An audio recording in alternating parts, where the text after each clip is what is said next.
After ages, years of this tank being in the game files, not being used ever and ever, it's finally its time. The Objekt 268 version 5 is being sold through the Under the Hammer auction event.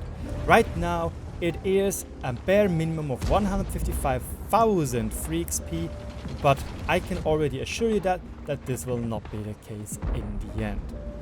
In today's video, we are not going to talk about that Wargaming is greedy or doing a very questionable way of selling a very rare vehicle. No, we're just going to talk about the vehicle, if it is worth it, and what it has to offer to you. In preparation of this review, I've played 10 games in the Objekt 268 version 5, where I had 80% win rate, 4,200 DPG, and 76% of my hits were there. So let's already start with the most important feature of a tank destroyer. This tier 10 tank is equipped with a 152mm gun. It's the same as the Objekt 268. So we are treated by 750 alpha on its AP and heat round and 1100 alpha on its HE. We have 303mm of base penetration with AP and 395 with heat, as well as 90 with the HE. Speaking of the heat, it is actually really good at penetrating the Kranwagen turret if they are on the flat ground. Obviously it's not that easy, but you have a much better chance than doing that with an E4 or any other tier 10 heavy or medium tank. It boasts a pretty long base reload time of 19.6 seconds. However, with a good crew, consumables and even bond equipment, you are able to push that down to 14.4 seconds, giving us a 3,100 DPM, which is really decent. What is holding this tank back in the gun department is its gun depression of just 5 degrees, as well as its fairly long aim time of base 3 seconds and boosted to 2.7. You do have pretty decent gun handling on the move and on the turret traverse. How it is really almost the same as what the E4 has to offer. Really, when it comes to the gun, it's basically the exact same as the E4, with a bit more accuracy and a bit more pen, but a bit less DPM and a bit less accuracy on the move and a bit less aim time.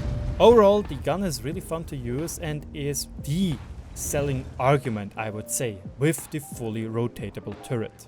Let's talk about the survivability of this vehicle.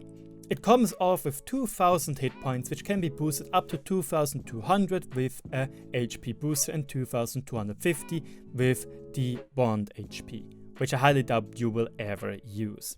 The biggest issue the 268 version 5 has is 1, its huge cupola, which is very weak, and 2, its T10 hull. That is a tier 9 heavy tank hull, which is already known to be not well armored on a tier 10 TD. So yes, you are not supposed to try and bounce some stuff, because you do not have that much armor. Let's quickly compare it to the Super Conqueror's AP rounds, and you can see basically the hull is always a pen hit. Only at very specific angles you might be able to bounce something. To that you have the huge cupola, which is 160 to 110mm thick, and you can even get super overmatched on the roof. Cheeks can bounce some stuff, but you can see it really depends where you hit. And then with APCR, it gets even worse, and you can see suddenly the Objekt 268 version 5 gets really green for any heavy tanks. So yes, it is even worse with premiums. However, this tank is not supposed to be a frontline heavy tank. It is a second line sniper support vehicle, and he does that really well, in my opinion. Also about module damage, so far I didn't really had any issues with that. No ammo racks or no fires in those 10 games. Moving over to the mobility, you might think that it looks really nice on paper, because it is. Especially with a turbocharger, you get 16 HP per ton ratio, 48 top speed and 19 kph in reverse. That is really nice to use. The problem is the devil's in the detail, meaning that this tank, yeah, has quite tough soft stats. Even though its HP per ton ratio is better than the one on the E4, even though it has better top speed, it will rarely achieve that, simply because its soft stats are this poor. To that we also have a fairly slow hull traverse speed, which could get you into problems, as some light tanks and medium tanks can just drive circles around you, so keep that in mind. Nevertheless, the mobility is good enough, you get around, it is comparable to the 114 SP2, and yeah, it's okay, I would say. Again, it's workable, especially with a turbocharger. The ace up its sleeve of the 268 version 5 is definitely the camouflage values. The view range, it isn't. 360 base, that is tragic for a tier 10 TD and a tier 10 in general, but that's just how it is. You could use optics if you really want to, but meh, I wouldn't. The thing about it is though, the camo when it's stationary, it basically has almost the same camouflage values on the move as the E4 has when it's stationary.